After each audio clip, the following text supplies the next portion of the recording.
नमस्कार मित्रांनो, मी एक छोटा उद्योजक आहे. माझी नाश्त्याची गाडी आहे श्री गणेशा डोसा म्हणून आपल्या नवाती स्क्वेअरमध्ये म्हणजे नवाती चौपाटीमध्ये अमरावतीमध्ये.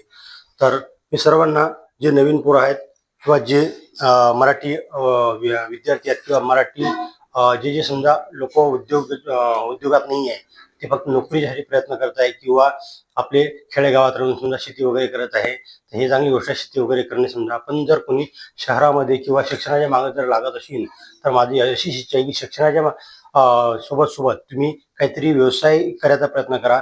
आपल्या व्यवसायात 200 रुपये जरी रोज भेटला तरी तो करायचा प्रयत्न करा. कारण बरेचसे आता मराठी माणूस हा व्यवसायात नव्हता, आता सध्या उतरून राहिला व्यवसायात तो. कारण पहिले तर समजा सर्वांनी शिक्षणच करायचा प्रयत्न केला. मी सुद्धा 29 वर्षापर्यंत शिक्षणच केलं. 30व्या वर्षी जेव्हा लग्न झाल्यावर मला रिअलाईज झालं की नाही, आपण नोकरीच्या मागं न लागता आता फक्त आपण व्यवसायाच्या मागे लागलं पाहिजे. तर मी छोटा उद्योग टाकला. म्हणजे पहिलेच हॉटेल लाईनने काम केलं. त्याच्यानंतर हॉटेल लाईन झाल्यानंतर असं वाटलं की काहीतरी आपल्याला स्वतंत्र उद्योग असावा आपला. या जे आमचे जे सिनियर होते समजा किंवा जास्त करून परराज्यातलेच होते, म्हणजे परप्रांतीय होते.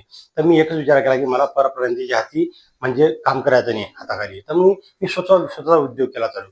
तर त्या स्वतःच्या उद्योगामध्ये मला सुरुवातीला खूप भारी गेलं. सुरुवातीला 1 वर्षापर्यंत मला खूप स्ट्रगल झाली. कारण कस्टमर जुळत नव्हते सुरुवातली. नंतर त्याच्यात झीर ठेवावा लागला, धीरज ठेवावा लागला, पेशंट ठेवावा लागला. तेव्हा कुठं धीरे धीरे लगभग 1 वर्षानं माझी गिरायकी चांगली पिकअप पकडला. त्याच्यानंतर थोडा म्हणजे आता बऱ्याचशा लाईनवर आहे काम. तसंच माझ्या सर्व मित्रांना एकच सांगणं आहे की तुम्ही व्यवसायात उतरा, पण सुरुवातीला तुम्हाला खूप हार्ड मेहनत घ्यावी लागेल, खूप कष्ट करावे लागतील. कष्टामधलं म्हणजे तुम्हाला काही घमेले वगैरे उचलावे लागतील. फक्त एवढा विषय आहे की आपल्या छोट्या उद्योगात सुरुवातली जास्त अपेक्षा न करता फक्त 200-200 रुपयाची तुम्हाला अपेक्षा करणं भाग राहील. कारण रोजंदारी निघाला पाहिजे, तुमच्या पोटापाण्यापुरतं तरी निघाला पाहिजे अशी अपेक्षा ठेवायची आणि उद्योग चालू करायचा. छोटा का होईना पण उद्योग चालू करा.